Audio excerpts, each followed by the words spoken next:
I've just resumed recording, so you may get a message saying this meeting is being recorded. That's just so that we can put it on our website later, so that folks who are not available at this time can attend later. So I'll just start by saying hello, and my name is Shari Feldman, and I'm joined today by my wonderful colleague, Ben Wills. Morning. Good morning. And he will be monitoring the chat. So if you have questions that I don't answer, we're not going to pause frequently for just like general Q&A. We will, if there's time, have Q&A at the end. But if you have Qs, Ben will have written As for you. So put your questions in the chat and he will answer them as quickly as he can. I also, if you haven't already done so, strongly encourage you to read the entirety of the RFA for this grant available on our website. It has a lot of information. It's not the most riveting piece of literature you'll ever read, but it is extremely informative. So I do recommend reading it. Okay, so I'm going to make every effort to share my screen now. I hope that this works. I've been having some monitor trouble, so I do apologize. Let's see if I can get this going. All right, can I get a thumbs up if people can see my PowerPoint? Thank you, Dr. Good. Montgomery. Thank you, Damien. All right, so here we go. We are here today for the FY27 Small Capital Projects Grant Application Workshop. So the deadline for this application grant line is fast approaching. It is this week. So if you have not already started your small cap grant and you are interested in applying for the FY27 cycle, now is the time to begin. So we're going to go through a number of pieces of information today. It'll be just some general housekeeping, an overview of the capital project guidelines. We're going to discuss some of the goals of the commission and how those are incorporated into the grant making process for the capital projects grant line. We're going to show you how to access the application, how the applications are reviewed, and then the logistics and the timeline of notifications and award disbursement. We will also touch briefly on performance monitoring, and hopefully we'll have some time for some Qs and some As, although I see that the chat is already going strong, so thank you, Ben, for keeping that going. So I'll just put in my brief solicitation. If you are at all interested in seeing the other side of the grant making process, we are always looking for panelists. And while you wouldn't be eligible if you are submitting a grant application for the CAP project, you couldn't be a panelist for the CAP grant line because that would represent a conflict of interest. But we have many grant lines and we are always looking for panelists. So if that is something that is of interest to you, it's a great educational opportunity to see how the other side of the grant process works once the application is submitted. So please feel free to scan the QR code and join us. There is a paid stipend just as a measure of our appreciation. So we hope that you'll take interest. I would also like to take a moment to acknowledge that the commission stands on the land originally lived on by the Nacotchtank and Piscataway peoples. And so you take a moment to read this statement.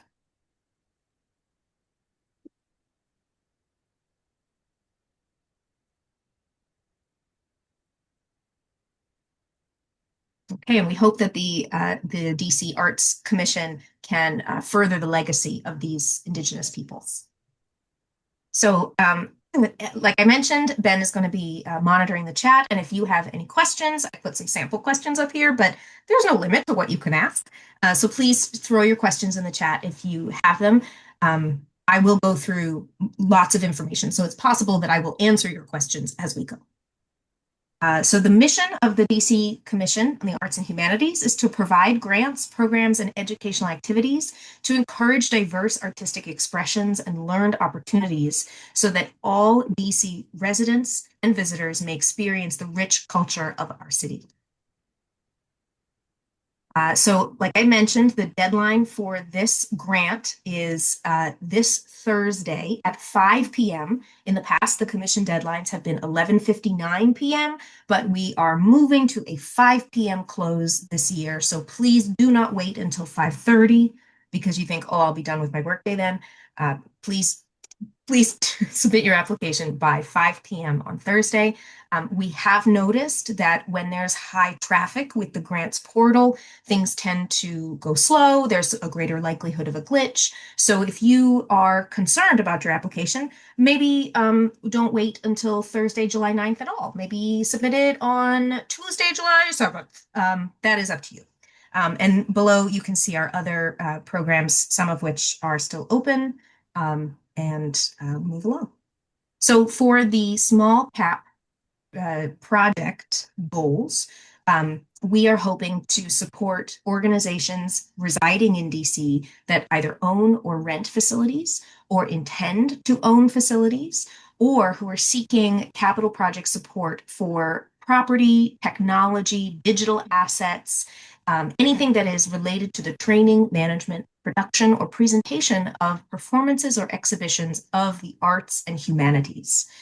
So I will stress that organizations do not need to own the facility, their own facility, in order to apply for this particular grant line for small cap. The CAP program goals are essentially to foster arts and humanities access for all district residents, and that is demonstrated in a number of ways. We promote stability and sustainable growth. We preserve and strengthen structures, systems, and infrastructure for the arts and humanities organizations and their constituents and their collections within DC. We enable and ensure access to high quality physical spaces and equipment for the district's arts and humanities organizations. And we hope through this grant to reduce the risk of organizational displacement. Now, there's a lot of text on this page. I'm not going to read every word. All of this information is in the RFA document. But essentially, small cap grants they fall into one of three categories. It's either a digital or planning project, or it's a short-term capital project, or it's a long-term capital project. The digital or planning project does not have a lease requirement. So when you are answering the eligibility questions in the application, you can say yes, even if you don't have a lease. If you say no, you won't be able to proceed to the application. But for the short-term and long-term capital projects, both of those do have lease requirements. The difference between the two lines is the duration remaining on the lease. I'm gonna come off mute really quick, Sherry, to say that Yeah. if you're applying to digital or planning projects, just hit yes in the lease question. It will send you through. Just a little quirk of the system. You don't need it for digital or planning, but just to get through the next stage, put yes. I added that as a little note on the application, but just so you know, you will still have to answer yes if you're doing digital or planning. Thank you, Ben. Yeah, that is a part of our growing pains and learning about the new system. We do have this eligibility requirement. I'm going to get into the eligibility questions, but it's very important. You have to be able to answer yes to all of the eligibility questions in order to proceed to the application proper. So you can see that the award maximums for each of these three subcategories is $250,000. The only exception to that is if you are purchasing a facility, and that falls under the long-term capital project subcategory, and then the maximum is $500,000. It is important to note that for all of the capital projects, regardless of the subcategory, if you exceed $100,000 in the granted amount, there is a dollar for dollar cash match expected for every dollar over $100,000. I will revisit this in a little bit. So the maximum award for a new facility is $500,000. All other award maximums are $250,000. If you request and or receive more than $100,000, you must provide a dollar for dollar cash match for every dollar over 100,000. So the first $100,000 does not require a match. So in this hypothetical situation, you've received a small cap award of $90,000. There is no match requirement because 90,000 is less than 100,000. But if you receive a small cap award of 130,000, you would be responsible for showing and spending a cash match of 30,000 on top of the $130,000 grant award. So your project budget overall would be $160,000. So in order to be eligible to apply for the small cap project, you must be an arts or humanities identifying organization, and you must be a nonprofit with a federally designated 501c3 status. You need to be able to provide your IRS letter of determination designating this 501c3 status, and the letter needs to be dated at least 1 year prior to the application deadline date. So if you just got your 501c3 letter yesterday, you're not eligible for the FY27 capped cycle, but please reach out so that we can stay in touch and help make sure that you are ready for the next cycle. You also need to be registered with and authorized to do business in DC. And you must have your principal physical business office address located in DC. And this is subject to an on-site visit. PO boxes are not allowed. If you are doing a digital project because you do not have brick and mortar premise, then there would obviously be no site visit, but that is something that should be clearly communicated to either me or to Ben. You need to ensure that at least 51% of the organization's activities occur within DC and ensure that 100% of the grant dollars are used to support DC specific programming, and that is both direct and indirect costs. And then there is a lease requirement if you are pursuing a short-term or a long-term capital project. For short-term cap, you need to have at least 1 year remaining on your lease or occupancy agreement. And for long-term, you need to have at least 7 years remaining on your lease or occupancy agreement.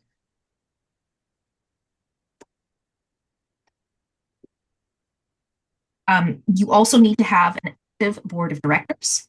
You also need to register and comply with all regulatory requirements of government agencies, and I've listed a few of the alphabet soup below, but that is not a comprehensive list. So whatever your project requires, we require all of your permitting and all of your regulatory requirements to be met in the process of doing your project. You also must be able to provide for us a certificate of clean hands. We refer to that as CCH. And this is from the DC Office of Taxation and Revenue. That is not something that we can provide for you. If you have questions about how to get a certificate of clean hands, we're happy to help provide instructions, but it is something that you must do directly with the DC Office of Tax and Revenue. You must also be in good standing with CAH, and to be in good standing means that you do not have any outstanding reports or payments or no loose ends from prior fiscal years still floating out in the ether. Everything needs to be completed in order for you to have to be in good standing. You also need to be proposing a project at a facility that is involved in the training, management, production, or presentation of performances, exhibitions, or other programs of the arts and humanities. So I would encourage you, this is a significant portion of the narrative within your grant application proposal. You're going to need to explain how you highlight culture and community, specifically the DC culture and community within your organization. Oftentimes capital projects themselves are not particularly celebratory of culture and humanity. Oftentimes we are replacing HVAC units and fixing roofs and carpets. But you as an organization, how does this project support the culture and community of DC? And if you have more questions about that, I encourage you to go to our website. This is a screenshot from the resources for grant applicants section, and there is a whole page dedicated to highlighting culture and community in your grant application. And I would strongly encourage you to just review that as you are writing your grant narrative. So these are all the details that are listed on that page. And for the purposes of time, I'm going to move forward without reading this whole slide, but the slide is available online, and so is the page that has all of this information. So I'm just going to breeze through some FAQs that we've got in the past. So are mortgage and rent expenses eligible for CAP? No, mortgage, rent, and other recurring expenses are not eligible for CAP consideration. Can I apply for a project with a planning element and a small renovation? Yes, you may. Planning and renovation elements are both considered eligible projects. I would, and this is my own advice. In the past, panelists have responded positively to very focused and detailed project proposals. So if you are trying to have a planning and a renovation element in one project proposal, you want to make sure that the scope of that project is not too broad or too general to be completed in a 12-month cycle, because this is a 12-month grant period. So yes, you can have both. Is it in your best interest to have both? That is dependent upon the particular project you're pursuing. And can we use a mortgage for the match of a new facility? Yes, you can. Neither in-kind contributions nor other CAH funding may be used to satisfy the match requirement. However, projects pursuing a facility or land purchase may use the related mortgage as a match. So what if you already bought the facility before the start of FY27? So that's before October 1 of this year. If your project is ongoing, the expenses occurred from October 1st through September 30th of next year are considered eligible expenses. And must every grant dollar be spent in FY27? What about projects that begin before the fiscal year starts? Yes, you must spend every dollar of your grant allotment, including the matching component, between October 1, 2026 and September 30, 2027. If it begins or ends outside those dates, the expenses incurred during that outside that window would not be eligible.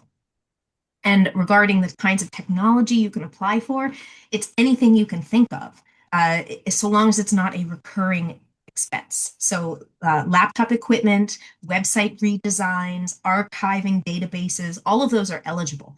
I will encourage you to keep in mind that a lot of software companies are moving into a subscription model like Microsoft Office, where you would purchase it for 1 year, and then it's a subscription that you can choose to renew.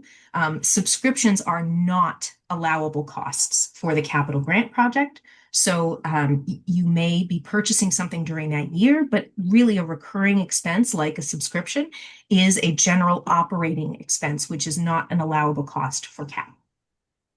So we're going to move on to the application and logging into the application either through our website or directly through Submittable. And we're going to go through the eligibility criteria, the required documents, and then we'll move on to scoring.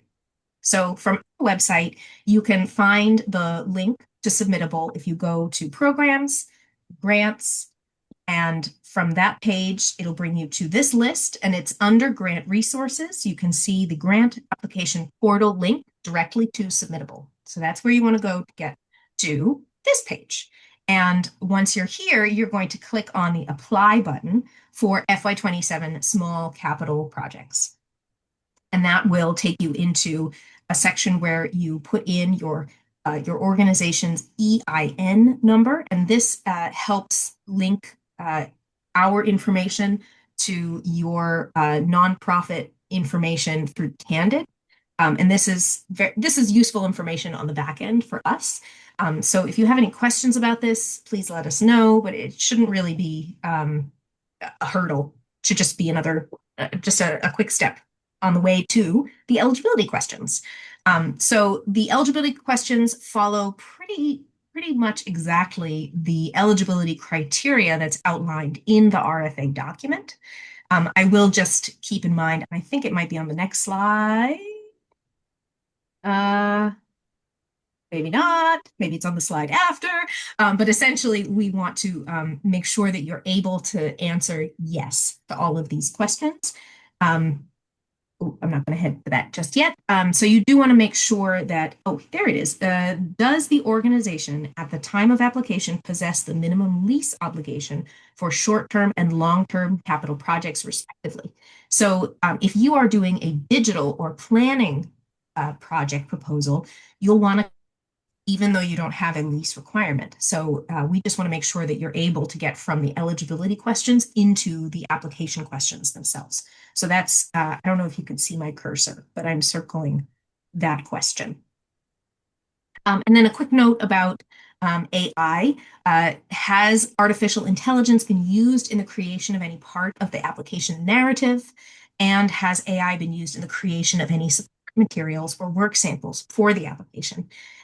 These are not questions that will determine your score with the panelists. This is information that we are collecting for the commission's own purposes. It's helpful for us to know who is making use of AI tools and how AI tools can be helpful in the grant making process, because oftentimes small organizations in the nonprofit sector don't necessarily have the funds or capacity to have a full-time grant writer on staff, and AI is a tool.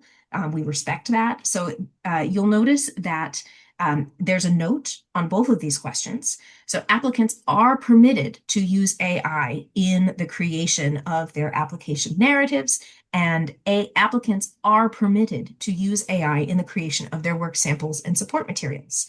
So the panelists do not see your response to the first question. They do see your response to the second question, but there is no point in the evaluation criteria where AI is a factor in the scoring process. So this is truly just for our data gathering purposes, and we hope that you will just be honest with these questions. There's no negative implications if you've used AI. So regarding required documents, this is a comprehensive list. I'm going to go through these materials in more detail in the following slides. I will just make note that all of the required documents are listed in the RFA, so you can see that this comprehensive list, kind of like a checklist, make sure you have everything you need. So within the application, there are a couple of narrative questions that we ask. For example, a main question is providing a statement that demonstrates how your organization's primary mission focuses on the arts or humanities, and or how the project proposed is located at a facility used for the training, management, production, or presentation of performances, exhibitions, or other programs of the arts and humanities. So this is really important because it helps us understand how the arts and humanities are integral to your operational process and how you are giving back to the DC community in that way. So support materials are a great way to demonstrate your mission in action. So you can use a variety of different kinds of support materials. This does not take the place of, for example, project renderings for capital projects proposals. So please make sure if you are showing us a video of your programming in action, that you are also still showing us all the required information for the specific project that you are proposing. So I've listed a couple of different kinds of support material. This is not an exhaustive list. We also have a document called the Guide to Grants, which has an extensive list of examples of support materials. So I do recommend that you check that out if you are kind of struggling with like, what should my support material be? A work sample, similarly, it is a crucial piece that kind of shows how the arts and humanities is part of your organizational output. Panelists need to be able to see the quality of the work that the organization is doing. We do really want your work samples to be within the last 3 years. Otherwise, we're not really sure what you're doing now. It's a question of what you did then. So please make sure that your work samples are no more than 3 years old. And again, suggest going back to the FY27 guide to grants for more ideas. And your project renderings and quotes are very important. These help panelists understand what exactly you are doing in the course of your app project, and they are a required component of the CAP application. The more detailed and specific your renderings are, the clearer a picture you will create for the panelists, which will help them in turn understand the viability of your project proposal. So in addition to imagery, please provide at least one quote from a potential contractor or vendor. 3 quotes are preferred because that demonstrates that you've done a significant amount of market research to kind of understand what services are available and what the cost benefits are for each of those services, but you are only required to provide 1 quote. You also need to, in your application materials, demonstrate that you have the administrative capacity to manage a capital grant should you receive it. So we ask that you provide key personnel resumes, which showcase that your organization produces a high excellence standard of programming, that you have the capacity to execute the project and oversee these funds in a fiscally responsible way, and that the resulting project outcomes will be of high quality. You might want to consider the following types of responsibilities, like who is responsible for your organization's arts and humanities output. And in order to answer that question, you might want to provide the resume for your artistic director or a conductor or a curator or the lead scholar. Who is responsible for managing the proposed project. That would be someone on the administrative side, like an ED, a facilities manager, a chief operating officer, a COO, and who is executing the project, such as a contracting company, or maybe a consultant, or an architect that you're hiring. So these are all project dependent, what you will actually be submitting. But these are the kinds of questions that you want to make sure you are answering so there are no unknown factors kind of in the back of the panelist's mind. We also ask that you provide a list of board members to give the panelists insight into your organization's governance and procedural oversight. I strongly recommend not just providing a list of names, but including things like the board members' roles, the responsibilities of each of them, perhaps the ward or quadrant of DC that they live in, or if they're not DC residents, they're Maryland, Virginia, or other, at-large zip code. All of that information is helpful for our panelists. We also require that you demonstrate project site control, which is what you do with the lease document. It could be a deed, it could be a lease, it could be a memorandum of understanding, an MOU. It could be other documentation. If it's not one of these listed, you should probably reach out to either me or to Ben just to make sure that the documentation you have is appropriate for the grant. And you need to demonstrate that you have control over the space where the project will occur. You do not need to own the facility in order to apply for small cap or to receive small cap. And once again, there are leasing requirements. Short-term cap, you have to have at least 1 year remaining on your lease. And long-term cap, you need to have at least 7 years remaining on your lease.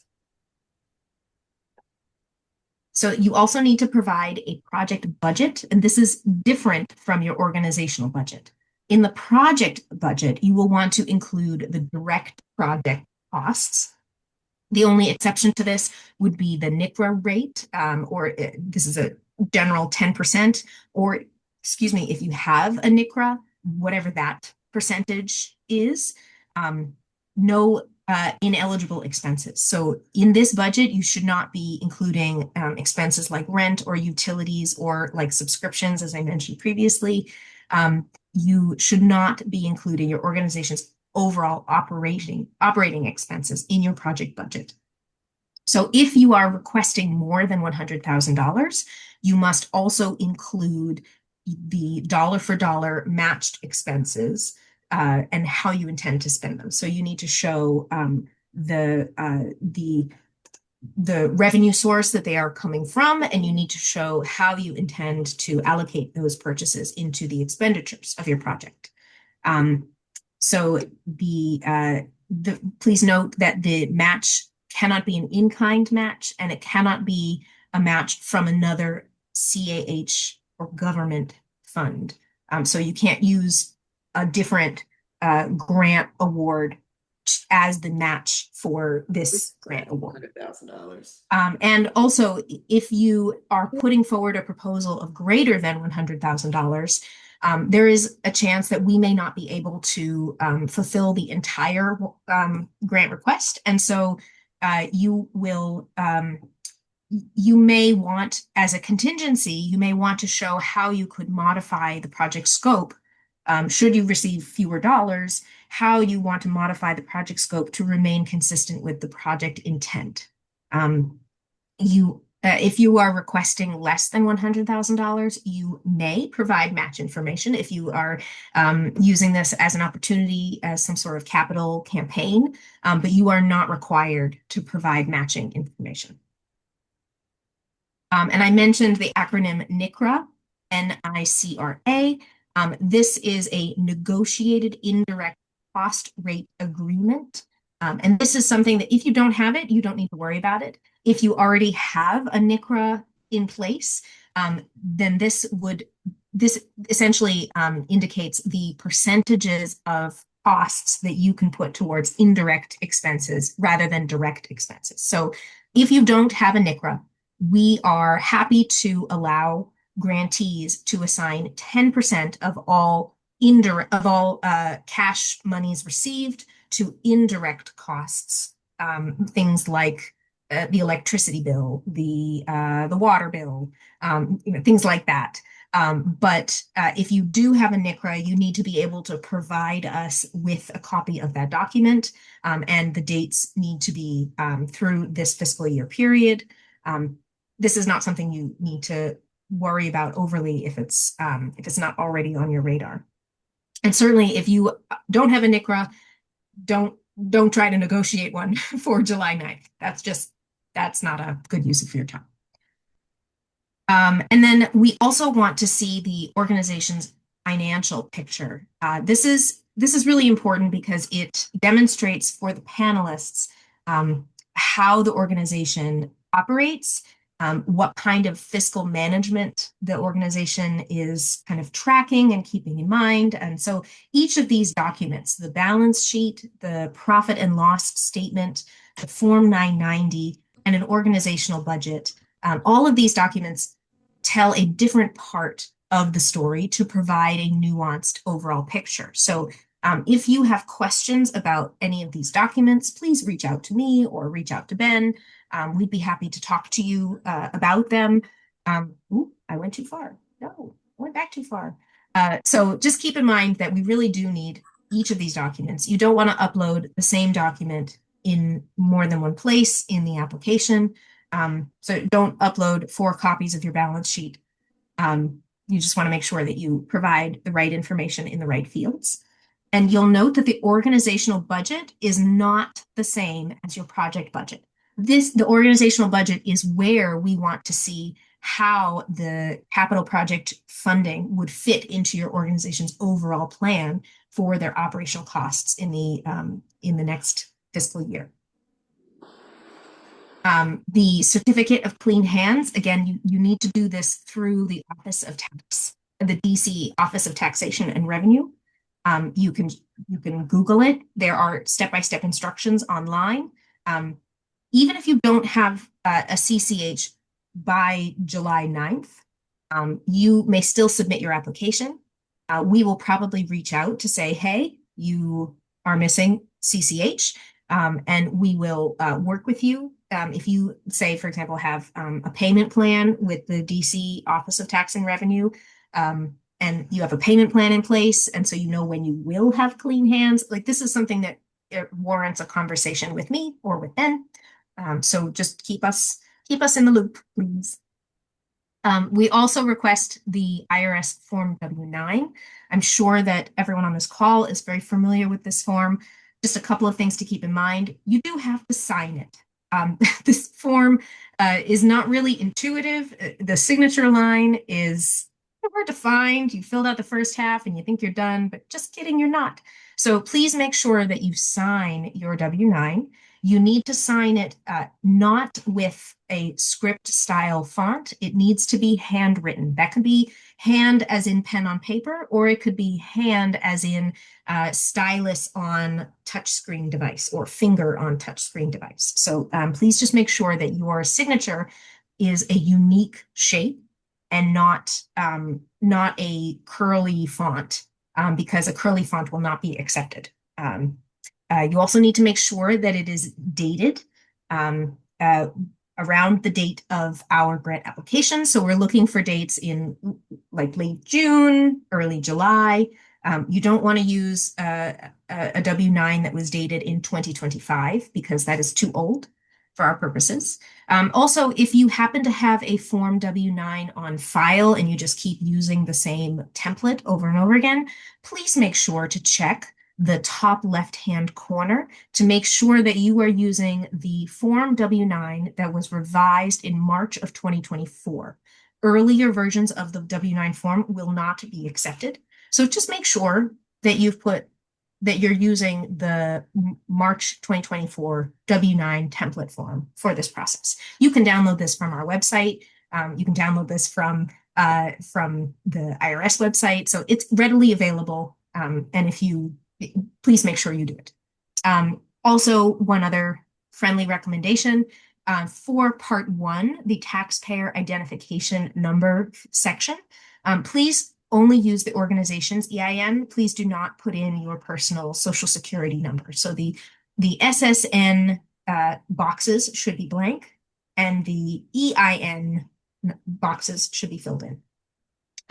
Your address also cannot be a PO box address, and it needs to match the address that is used in all of the other places in your application. And that includes the DIFS, that's the District Integrated Financial System portal. We'll talk about DIFS later, but you need to make sure that everything is in alignment. So we need your address to match across all documents. Similarly, your address needs to match in the certificate of liability insurance. A couple of key features for this. You must include a waiver of subrogation, and the DC government must be listed as additionally insured. And this can be indicated in a number of ways on the document. If you're not sure about how to do that, or if you are meeting this requirement, reach out to me or Ben. We also require that the DC government is listed as a certificate holder. If it is not the Commission on the Arts and Humanities specifically, another DC government agency address will do, but we prefer it to say 200 I Street Southeast. So that's very important. And I think that's everything about the certificate of liability insurance. I'm just powering through these materials because I want to make sure we have at least some time for questions. So the valuation criteria review and selection process. This is the overall timeline of how our grants are evaluated once you click submit on your application. So the staff, CAH staff, we review your application for completeness and for compliance, and then we distribute your application materials to our panelists. The panelists then, on an independent timeline, they usually have 3 to 4 weeks to review a cohort of applications. They score the applications and create individual rankings based on their evaluations, and the scoring process is done using the evaluation criteria that's listed in the RFA. So if you're not sure how, like, oh, I don't know if my application is strong, please go to the RFA and review the eligibility criteria and see if you're answering those questions in your narrative sections of your application, because it is the exact same language that the panelists will be using when evaluating and scoring your application. So we then receive the rankings. Excuse me. Then the panelists gather together for an in-person Zoom meeting. Synchronous Zoom meeting. It's a wonderful 4 to 37 hour experience where the panelists go through each application and they have the opportunity to either confirm their scores or adjust their scores if necessary. And we do this second round of applications to eliminate as much as we can human bias. It is a natural part of how the human mind works. And so we want to do everything we can to make sure that our evaluation process is fair and transparent. So we usually have a number of CAH staff attending these panel conversations, but not participating in the panel conversations. And then once we receive the final rankings of the panelists' applications in order based on their scores, then the grants team uses that information and budget information to determine the overall award package for the FY27 cycle. And then we then submit those recommendations to our executive director and to the commissioners to then determine what the funding recommendations should be. You will receive notification about your application decision after October 1. So that's very important to keep in mind. All awards are announced after October 1. The evaluation criteria falls into 4 main categories. Again, all of this information is listed pretty much verbatim to what it is right now in the RFA. 4 categories are project, content, and merit, capacity and sustainability, community access and engagement, and community impact. So these are the different areas that the panelists will be looking at to determine or to score each of the applications. So notifications and award disbursement, as I mentioned, will be after October 1 of this year. You will either get a yay, congratulations letter, or you will get a, oh, we're so sorry, this is a declination letter, or you may be told that you are ineligible. But we try to make sure that if you are ineligible, that we reach out far before October 1, just so that you can continue to make plans for your organization. We do request that the grant agreement and all associated documents that are requested when you receive a grant package, we will tell you what we need. We need those documents back within 30 days of the grant award notification. And the date of funding disbursement is subject to change depending on a number of other factors. Availability of funds is a general way of saying that we have to go through a number of different DC government agencies in order to get the funds released. So we do all the paperwork on the back end, and we move that as quickly as we are able to, knowing that we are not in control of that process. So payments we try to make as many first payments as we can within 10 weeks of the award notification. If there is a delay in paperwork on the grantee side, then that could result in a delay in payment on our side. So, but just try to meet all our deadlines and we will do the same. During the overall grant period from October 1 of 2026 through September 30 of 2027, there are certain monitoring requirements, including just check-ins with your grant manager. You'll know who your grant manager is when you receive your award. You'll also receive a message from your grant manager saying, hello, I am a grant manager. I look forward to working with you. There is a reporting requirement. If you receive, well, all grantees must complete a final report by October 15. That's 2 weeks after the end of the FY27 cycle. And all FY27 grantees with awards greater than $12,500 are also required to complete an interim report. And that deadline is in the spring of 2027, kind of at the halfway point between between the beginning and end of the fiscal year. So we've reached the general advice section. And I would just strongly recommend that you keep in mind that application content is the responsibility of the applicant. We are giving the best advice we can, but our suggestions do not guarantee funding. So a lot of organizations reach out to us and say, hey, what project should I pick? And really that is a very individual call based on the needs of your organization. If you're not sure, please take the time to review the RFA, review the scoring criteria to understand how a project proposal of yours might be most competitive within the application cycle. We often find that with the capital projects specifically, because these are the larger cash amounts, that folks tend to ask for everything that they need. And oftentimes that is not a very strong proposal because it doesn't sound focused. It is difficult for the panelists to understand exactly what the scope of the project is.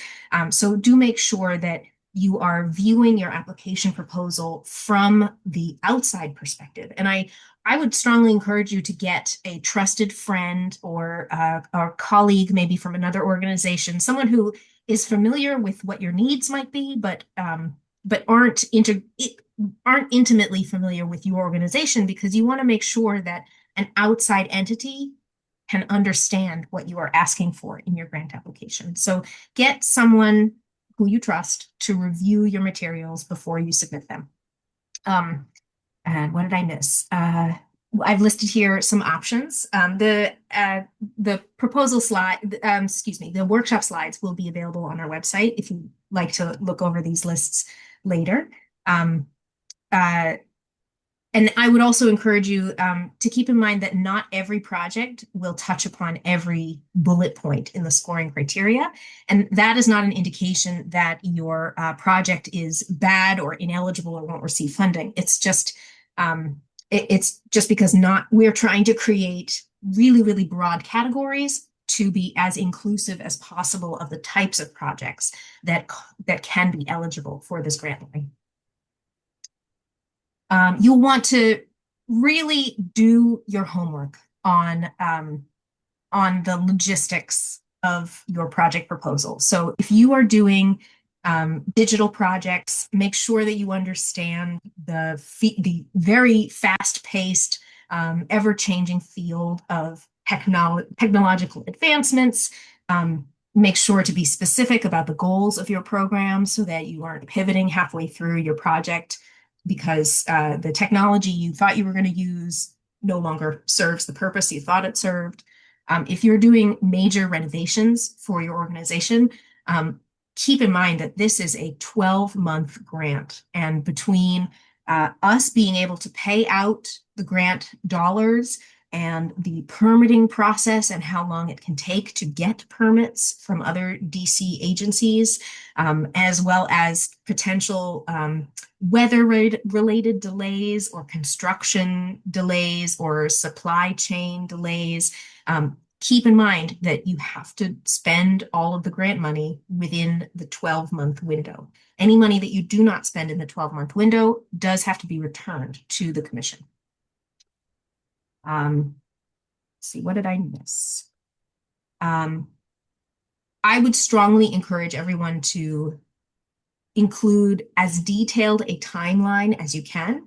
And even if the timeline itself cannot be detailed, showing that you have contingencies in place, like if there are weather delays, if there are supply chain delays, this helps the panelists see that you have given holistic thought to how this project will impact your organization right from October 1st onwards. So you want to make sure that you're looking at this holistically and you're explaining things very clearly for the panelists. Your budget, it is rare to receive 100% of your request.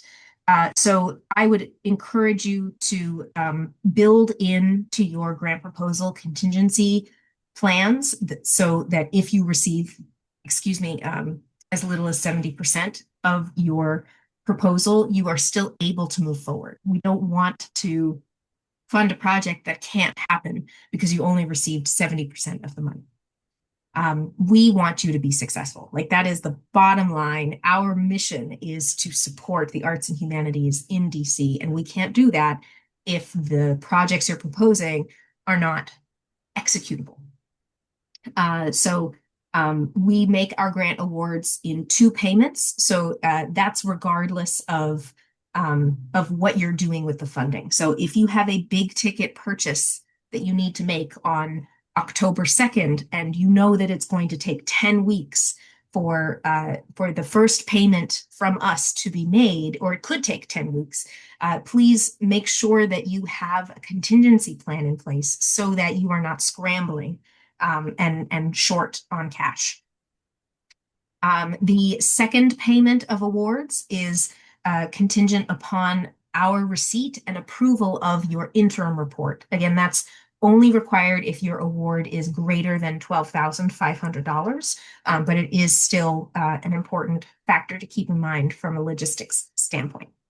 So if you have a single big ticket item that you're trying to purchase, I would really encourage you to reach out to me or to reach out to Ben so that we can be aware and supportive and as helpful as possible to make sure to expedite your payments so that we try to expedite all of the payments, but sometimes it's just not possible for everyone to be the first in the queue, but we do our best to move things along as quickly as possible. If it helps give some context, in the fiscal year 2026, we made over 1,100 awards. Someone has to be first, and therefore someone has to be last, but we do our best to move everything along as quickly as we can. Once again, I'm gonna say, think about your budget, think about the scope of your project, think about your audience, who is reading this grant application.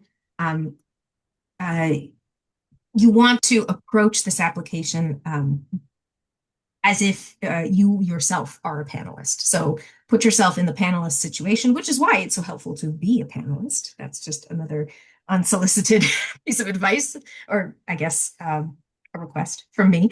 But you want to make sure that you are providing the broad, big picture and also the nitty-gritty details so that the people reviewing your project know exactly what you are trying to do by submitting this proposal. Regarding the attachments and work samples, very important. Do not upload a document that has links that take you to external sites. We know it can be really, like, we know your website, for example, is probably really compelling, but we do not recommend that you simply link your website to your application, because our panelists are not required to go to external sites. And in fact, we request that they stay within the four corners of the application. So if you are directing folks outside of the application platform, it's highly likely that they will not see those materials. So if you really, really need a website on your as part of your application, you can take screenshots of those web pages and upload them as PDFs. But we find that that's really not a very compelling work sample or support material, so that there may be another way for you to tell the same story. I think everything else is just a repetition. Oh, if you are providing video materials, please make sure that they are short. We're looking for, 2 to 5 minutes is really the right window. Our panelists will be reviewing lots of materials. So if you have videos that are greater than 5 minutes in length, the panelists will only watch 2 minutes of that. And you need to indicate, if it's not start from the beginning of the video, you need to indicate where they should start so that they watch the parts that you want them to watch. You do have to upload videos as actual MP4 files. This is different from our old system where you could link to a YouTube video. So just keep that in mind, that you need to upload a video file itself. We strongly recommend that you merge your PDFs into a single file. Please don't upload 9 separate documents. In fact, you won't really be able to do that because there is a limit to the number of digital files that you can upload within the application. But whenever possible, group things together so that it's easy to find and easy to organize your materials. If you have any questions, Ben and I, we love nothing more than working. Well, I'll speak for myself. I love nothing more than working with applicants and with grantees, and it brings me great pleasure to facilitate the arts and humanities agencies of DC. So if you have any questions, I hope you will reach out. And Ben, what did I forget? Nothing, it was perfect, but I would have a quick open floor for anyone who wants to come off mic and ask any other outstanding questions. If you have any, now is the time to launch them with your voice. These applications are due very soon, so please utilize this time to answer any questions. I'll jump in if I can. Please. Yeah, so Hi. I had put this in the chat, but I think it got a little bit missed. But the question is just, our organization does a film festival in DC, so we do the arts programming here. It's based in DC, but where we'd like to see about doing a digital project that wouldn't involve programming in DC, but would contribute to the financial sustainability of the organization. And it's so is that something that would be eligible to create a digital project for the sustainability, but it's not one whose output would be specific to DC? Is Um, your Oh, go ahead, oh, go Sherry. ahead. Go ahead, Ben. Go ahead. Yeah, I saw this question, and the question was the answer was the organization applying would need a DC address. So as long Oh, like if you are based in DC and the digital work is for your organization in DC, the output of the organization panelists might review and subtract some points because they are looking for organizations who are based in DC, but the requirement for the capital project is the organization does 51% of our programming and is based in DC. yeah, Um, that it does. That it yeah. does. This is just a thing that would be like helpful for the financial stability of the organization. But all the cultural programming we do is in DC. You will, as part of the application, be asked within that culture and community section how you are specifically impacting the lives of the DC residents Right. and or visitors to the district. So it's a two-way street. It's like, how are you impacting the people that are here, and how are you educating the people who aren't here about, like, are you a DC ambassador? And perhaps a digital project that is meant to reach a national or international type audience can speak to your role as an ambassador of DC to the world. Great. Oh, thank you. That's really helpful. Thank you. Good. What other questions do we have? I have a quick question. Janelle Kennedy Hi, with In hi, Janelle. Series. Hi. Hi. You guys, one of the requirements is to upload a copy of signed lease agreement, deed, or MOU, or a document that states that we have exclusive control of the site. In Series Theater Alliance and Four Eyes, as I'm sure you guys know, are partnering on a space. So none of those really apply to us. So what should I upload there? I mean, we do have a use agreement and a lease with Theater Alliance. Is that what you would want, is those two documents? Okay. Yeah. And then I have another really scary question to ask you, a little personal. And so if we need to take it off, I mean, not personal, personal to the organization. So if we need to take it offline, that's fine. So I submitted the GOS application back in May. I've got a screenshot saying success, you did it, you submitted. When I signed into Submittable, it does not show up. It's Hmm. not there in submitted. It's not there in closed. It's not there in active. It's not anywhere in submittable. And I have to admit that over the long weekend, I've had a bit of a panic attack about that. So Oh no. what do we need to do about that? Janelle, why don't you send me an email and I will follow up to Will make do. sure that you're still in that you haven't been overlooked in the pool for some reason. Awesome. We'll dig into it. Absolutely. Great. Thank you, Sherry. And my email is on the slide if you need it. Thanks. What other questions do we have? I think we've got like Arthur Harrison from Angels of Hope Ministries. Are we able to apply for two of the components of this project meaning the large one and we're purchasing property, and also the small projects one where we're upgrading the facility, the physical infrastructure of the property we are currently lease? That's a great question. If you are applying for a small cap and a large cap, now keep in mind that this application period, what we've talked about today, this is all related to the small capital projects grant line.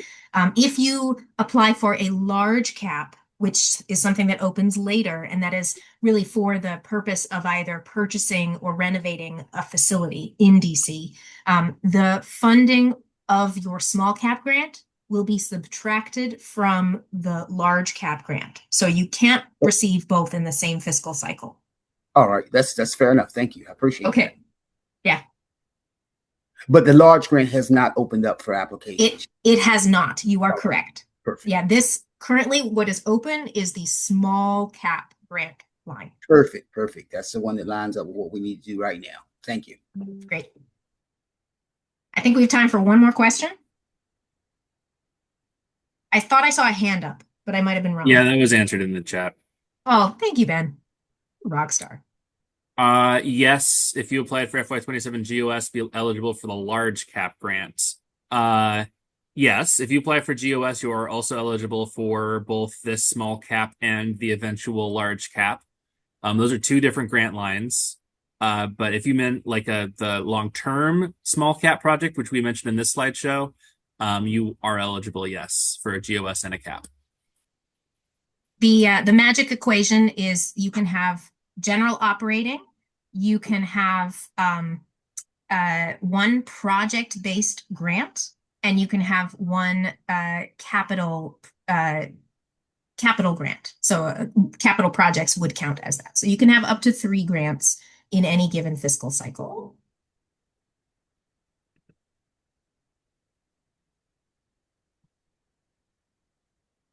I'm going to jump to another meeting, Sherry. It was nice to meet everyone. Thank you for all joining us, and please reach out if you have any further questions. We are here to help. Thank you so much, Ben. Thank you, everyone, so much for joining me today. I hope we were able to answer questions that you might have. If you have additional questions, please do reach out. Just to let you know, I've been out of the office for a week, so if I don't get back to you within 10 minutes, I promise I will get back to you. It just might take, 11 minutes. But I am available, and I look forward to reviewing all of your applications.